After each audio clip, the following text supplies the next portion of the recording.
Özbekler kimdir, Karakalpaklar kimdir? Bir. Aynı mıdır? Arkadaşlar Ha? Bize biraz anlatın ya. Karakalpakları ben merak ediyorum. Şekru, Aşamaylı, Kongrad, Ayteki, Hı. Karakalpak bu şunday bo'ladi. Özbekler nerede? O'zbeklar ko'p. Özbekler her yerde mi? Her yerde. Kusa gelin misafirim olun dediler. Şöyle Karakalpakistan bayrağı da hediye ettiler sağ olsunlar.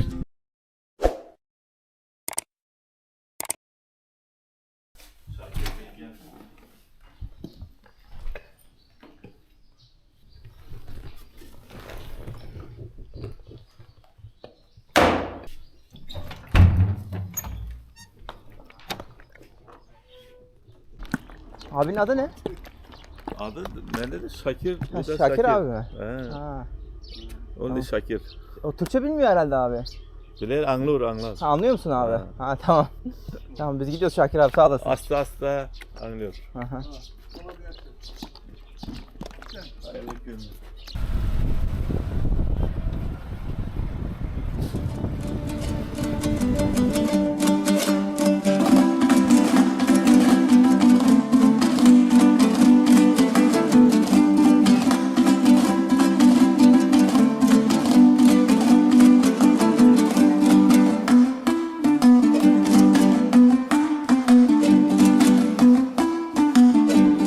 Evet, Kaleler bölgesinden merhabalar herkese.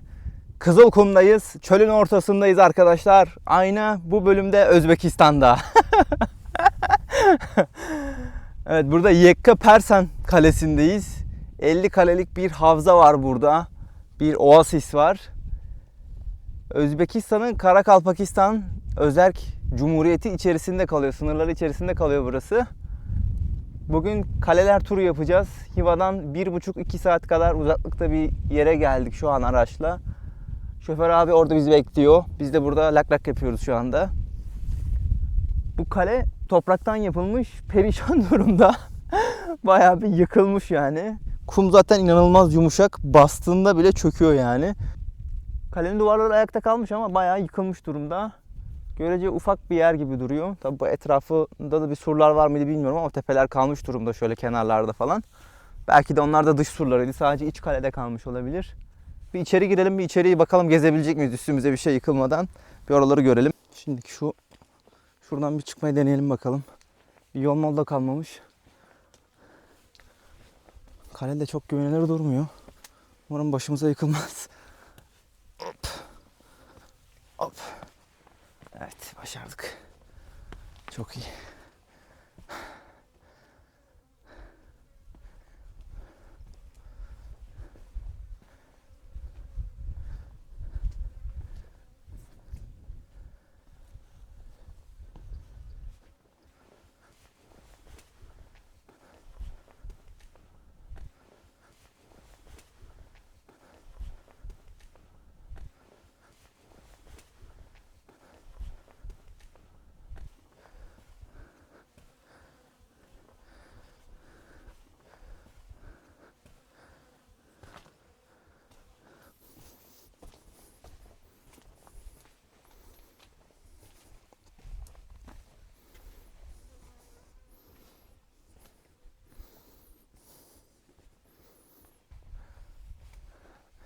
Evet, şuradan bir daha bir tırmanalım bakalım.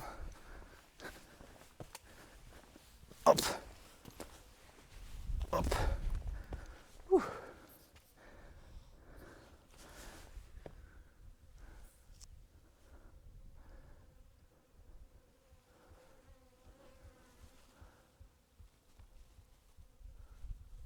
Tarlaların falan içinden geçip öyle geldik buraya. Bir güvenlik bir bilet ofisi falan yok. Direkt içeri giriyorsun. Bizden başka hiç kimse yok zaten. Abi gel tarlanın yanına park etti, buradan yürüyün dedi. Yine yürüye geldik. Ha şurada araçta bizim. Şu tarafa doğru. Doğru mu gösteriyorum? Evet, şu tarafa doğru bir yerde. Abi bizi bekliyor. Şimdi inelim yavaştan aşağıya doğru. Burada toprak niye böyle siyah anlamadım. Nemlendiği için mi böyle? Kalenin içindeki toprak hep beyaz. Buralar siyah olmuş. Şurada gözüken surlar muhtemelen dış surlar. Şurada da bir iç katman var yine. Şöyle üstünde durduğumuz yer. Burası da bir üst sur herhalde. En içeride de kale var. Evet, Yakkaya Parsen'den sonra Ayaskale'ye geldik. Arabayla 10 dakika falan sürdü herhalde. Burası biraz daha böyle kum çöllerin içerisinde bir yer. 2. yüzyıldan kalma olduğu düşünülüyor. 1940'lara kadar kumların altında kalmış. Aynı piramitler gibi bulunamamış. Tolstov diye bir arkeolojist 1940'larda burayı keşfediyor. Kalelerin çoğu aynı dönemde keşfedilmiş zaten. Ayaz ismi okuduğum kadarıyla zamanında mitleşmiş bir kahraman var. Buranın yerel bir kahramanı. İsmi Ayaz. Bir savaşçı kölesi olarak geçiyor. İsminin oradan geldiği söyleniyor. Ne kadar doğru bilmiyorum. İpek yolunun üzerinde bu kaleler. Hep kervanlar buralarda konaklıyorlarmış o zamanlarda. Kervanların korumasını ve ağırlamasını yapıyormuş bu kaleler. Aynı zamanda bir sığınak görevi de görüyorlar. Kaleler hep birbirlerine yakın. Şöyle göstereyim. Uçsuz bucaksız her yer. Çöl, kum.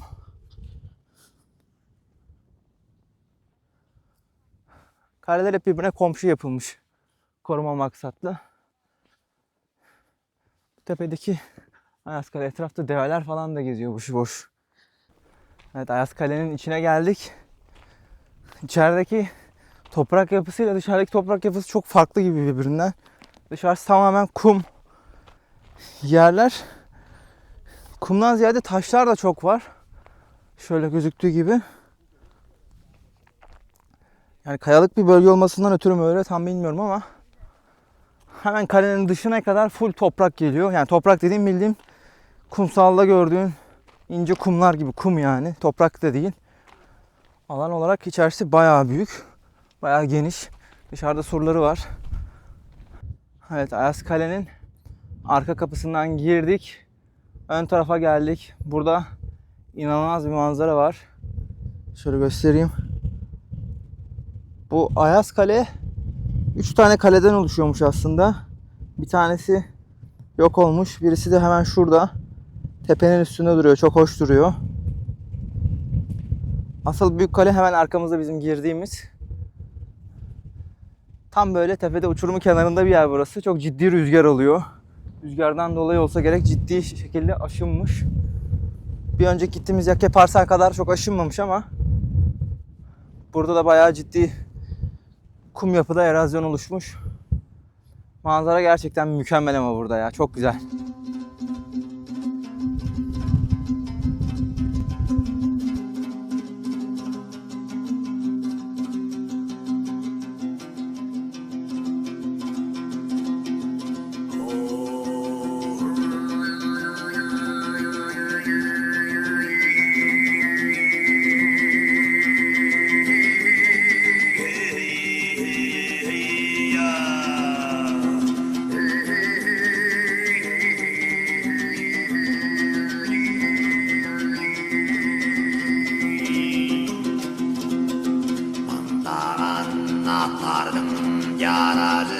Yaracın Cüyülü barattan Hardıma atlardım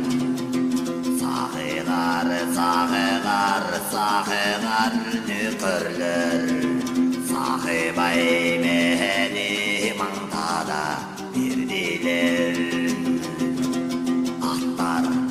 Atlar argıma atlarım Sahıgar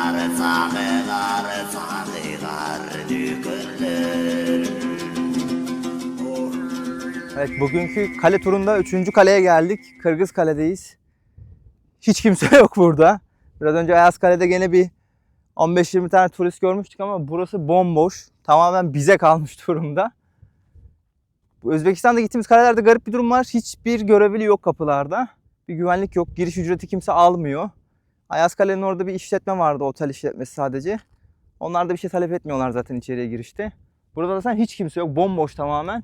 Koskocaman bir düzlük. Etrafta surlar gözüküyor. Kaleler varmış burada. Kalenin surları. Kaleler hep birbirlerine yakın burada. Ayaskale olsun. Bundan sonra gideceğimiz Toprakkale, Kızılkale hep birbirlerine yakın kaleler oldukları için birbirlerine hep haberler uçuruyorlarmış bir düşman, olası düşman tehlikesinde. O durumlarda halk tabii kalenin içine sığınıyor. Bir korumaya çekiliyorlar. Burası da yine bir koruma olmadığı için bir restorasyon bir şey yok. Yani biraz da yapıdan dolayı, kullanılan malzemeden dolayı rüzgar alan bir bölge. Çok rüzgar aldığı için çok aşınmış artık. Çok ufak bir kısmı kalmış. Biraz böyle peri bacalarını falan da andırıyor şunlar. Kalenin dibine geldim. Kale burası. Bu kadarlık bir kısım kalmış. Şöyle ufak surlar var böyle geliyor parça parça. %90'lık kısmı yok olmuş denebilir. Maalesef ki. Burada toprak yapısı çok enteresan. Kupkuru gibi duruyor ama basınca çöküntü yapıyor toprak. Elle dokunduğunda da ufalanıyor hafiften. Enteresan bir toprak yapısı var.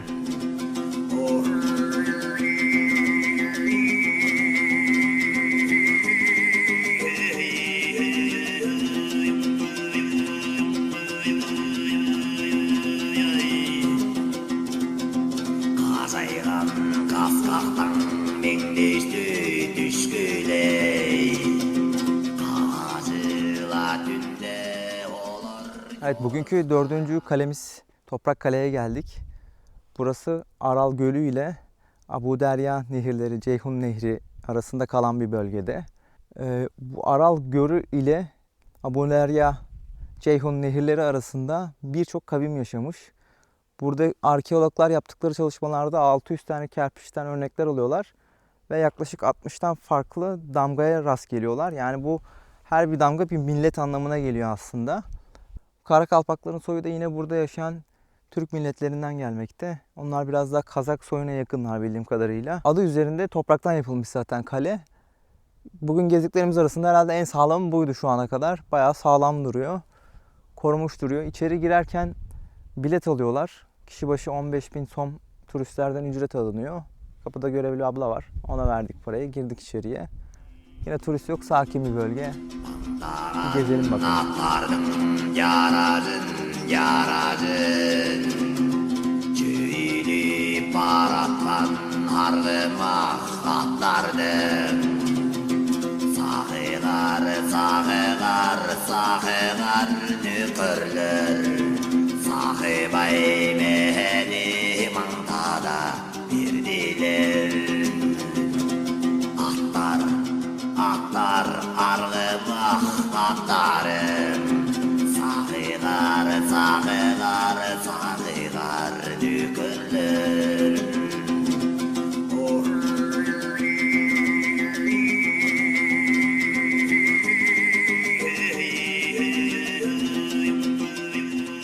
Evet, bugünkü son durak Kızılkale'ye geldik. Burası Toprak Kale'den görüş mesafesinde bir yerde, çok yakınında. 5 dakikada falan geldik. İçeri girişte bir ücret talep edilmedi bu sefer. Burayı Toprak Kale'nin bir koruyucusu olarak yaptırıldığı söyleniyor. Hatta bir şehir efsanesi de iki kale arasında yer altında tünellerle bağlantı olduğu düşünülüyor. Ardıma atlardım. Sahılar sahılar sahılar nükürler. Sahibay meheni mantada bir diler. Atlar argıma atlarım. Sahılar sahılar sahılar nükürler.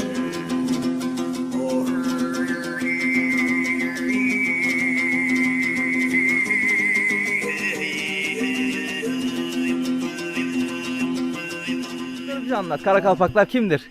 Özbekler kimdir, Karakalpaklar kimdir? Bir. Aynı mıdır? Arkadaşlar Ha? ha. Harezmliler kimdir? Hepsi Ha, bir midir? Hepsi bir. Hepsi kardeştir ha? Ha kardeş. Sen Karakalpaksın. Ha.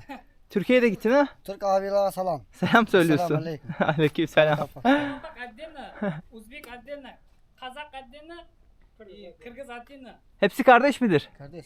Ha? Kardeş. Türkler de kardeştir ha? Türkler de kardeş. Memnun oldum tanıştığıma. Tamam. Görüşürüz. İsmin ne ismi? İsmim Mert. Ruh. Bize biraz anlatın ya. Karakalpakları ben merak ediyorum.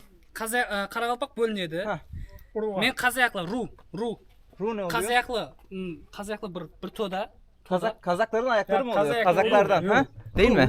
Ruh. Kazaklı ruh болады. Boylar mı? Boylardan mı? Болады. Ha, Kıpçak boylarından. Kıpçak Ruh, Kazak Aşamayla, Aşamaylı, Koңарат, Koңrat, Ayteki, Hı hı. Karakalpak şunday bo'ladi. Hepsi birleşmişler, Karakalpakları mı oluşturmuşlar? Karakalpaklar. Yaylat deb. Ha. Tuxum. Masala. Peki bir şey soracağım. Semerkant'ta Özbekler mi var, Tacikler mi var, Karakalpaklar mı Buxoroda var? Taciklar bor. Tacikler mi var Buhara'da? Ko'p Taciklar bor. Samarqandda da bor. Semerkant'ta da mı var Tacikler? Toshkentda qozoqlar ko'p. Öyle mi? Kazaklar mı daha çok var? Özbekler nerede? O'zbeklar ko'p. Hamma tarafda o'zbeklar. Özbekler her yerde mi? Turkiyadan bor. Türkiye'de de var Özbekler. Var çok var. Çalışmaya geliyorlar. Turkiyaga Bak salom. arkadaş da gelmiş çalışmaya. 3 yıl mı çalıştın? Ben 3 yıl çalıştım. İstanbul'da çalıştın başka? Yok. Kazakistan. Ha Kazakistan'da çalıştın. 3 yıl. 3 yıl. Senin arkadaşlar. Arkadaşlarla ha? Ha. Senin yaşın kaç? Yaşım 23. 23. Evet. Gençsin daha. Siz Nukus'tan mı geliyorsunuz? Hamma Nukusdan. Nukus'tan. Siz Nukusga keling. Men sizni o'zim mehmon qilaman. Öyle mi? Ha. Allah razı olsun. Teşekkür Серьезно. ediyoruz. Telefon nomer. Telefon. Mana. Vallahi hiç vaktim olmayacak Nukus'a gelmeye ama bir Evet, daha gelin. gelirsem Aha. Ne zaman gidersen Türkiye'ye? bir sonraki hafta pazar günü. 97'de. Hı hı. 97'de. Ha, bildim Bir ya. dakika. Nukus güzel. Güzeldir değil mi? İkisine bakarsan. Hiva mı daha güzel, Nukus mu daha güzel? Aha. İkisi güzel. Nukus daha mı güzel? Doğruyu söyleyin. Hangisi daha güzel? Hiva'yı ben çok beğendim. Nukus daha mı iyi diyorsunuz? Ha? İkisi güzel. Güzel. Evet, Kızılkale'nin içinde geziyorduk. Gençlerden bir tanesi bakıp duruyordu bana. Ben anlayamadım niye bakıyordu. Türkçe konuşuyorduk. Yani Türk olduğumuzu anlamışlar herhalde. Baya kalabalık bir grup. 2-3 araba geziyorlar. Karakalpakistan'dan, Nukus'tan gelmişler buraya gezmeye. Nukus'a gelin misafirim olun dediler. Şöyle Karakalpakistan bayrağı da hediye ettiler sağ olsunlar. Birkaç tanesi Kazakistan'da Türklerle çalışmış. Bayağı iyi Türkçe biliyorlar onlar. Yani çok rahat anlaştık. Bazılarıyla tam anlaşamadık ama sağ olsunlar. Gelin ağırlayalım dediler. Görüşürüz. Tamam. Kale turumuzu bitirdik. Sabah 9'da çıktık. Akşam 5 gibi falan geldik herhalde. Hostelde biraz dinlendik. Bu tur için ben transferleri hep otelden ayarladım. Bizi Urgenç Havalimanı'ndan gelip aldılar. Bir 40 dakika kadar falan bir mesafe var. Daha sonrasında bugün kale turunu yaptık. Yarın da Buhara'ya götürecekler. 5-6 saatlik bir yol. Hepsi için 105 dolara anlaştık. Şimdi İçenkale'den çıkıyoruz. Bir güzel bir pilav yapılan bir restoran varmış burada. Oraya doğru yürüyeceğiz. Evet, İçenkale'nin dışına doğru çıktık birazcık. Yemek yiyeceğimiz yere doğru gidiyoruz. Çok güzel bir gün batımı var. Burada belediyecilik çok iyi. 10 üzerinden 10 alır vaziyette yani. Her yer çok temiz. Etrafta bir tane çöp yok. Pırıl pırıl olmuş her taraflar. Herkes selam veriyor. Türkçe konuştuğumu anladıklarında, yani Türkçe konuştuğuna emin olduklarında hemen geliyorlar zaten. Türk müsün abi? Nereden geliyorsun Türkiye'den falan diye. Çok samimi insanları. Şehrin bu kadar pırıl pırıl olması beni çok şaşırttı yani. Gerçekten yerde bir tane çöp daha yok. İçenkale'nin içinde zaten sigara içmek yasakmış. Yerde bir izmarit bile göremiyorsun. Evet, İçenkale'den bir yarım saat 40 dakika kadar yürüdük. Bu restorana geldik. Adını bilmiyorum. Google Maps'ten buldum. Pilavları falan bayağı iyiymiş. Öyle yazıyordu. Turistler falan güzel değerlendirmeler vermiş. Sadece pilav veriyorlar. Başka bir şey yok yani. Menü yok bizde dedi. Sadece pilav var dedi. Biz de zaten pilav yeme niyetiyle geldik. Önden böyle mezeler veriyorlar. Seçiyorsunuz. Tepside getiriyorlar mezeleri. Mezelerden istediğini seçebiliyorsun. Çay veriyorlar şöyle, yeşil çay. Yemek öncesinde şöyle potlarda. Mezelere bakalım. Burada bir cacık gibi bir şey var şurada. Herhalde bu cacık. Yoğurtlu. Şöyle.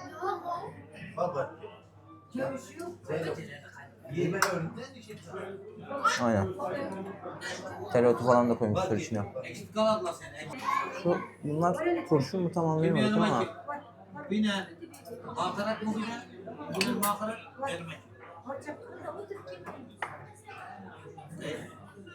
Bu da domates.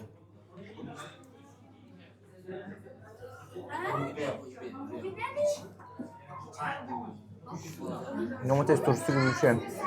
Güzel tadı var. Pilavımız geldi. Pilavı 4 kişilik 5 kişilik getirmişler. Biz 2 kişilik istedik ama kocaman bir porsiyon geldi.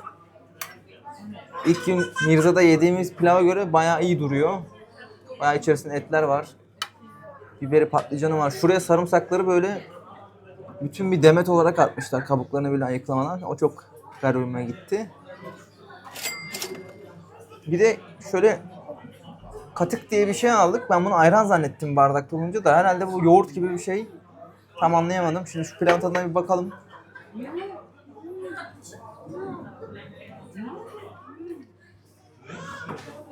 İlk gün yediğimize göre çok daha iyi. İlk gün yediğimiz çok yağlıydı. Bu gayet iyi. Bir de ben şuna bir bakmak istiyorum, bu nasıl bir şey. Bu herhalde yoğurttur.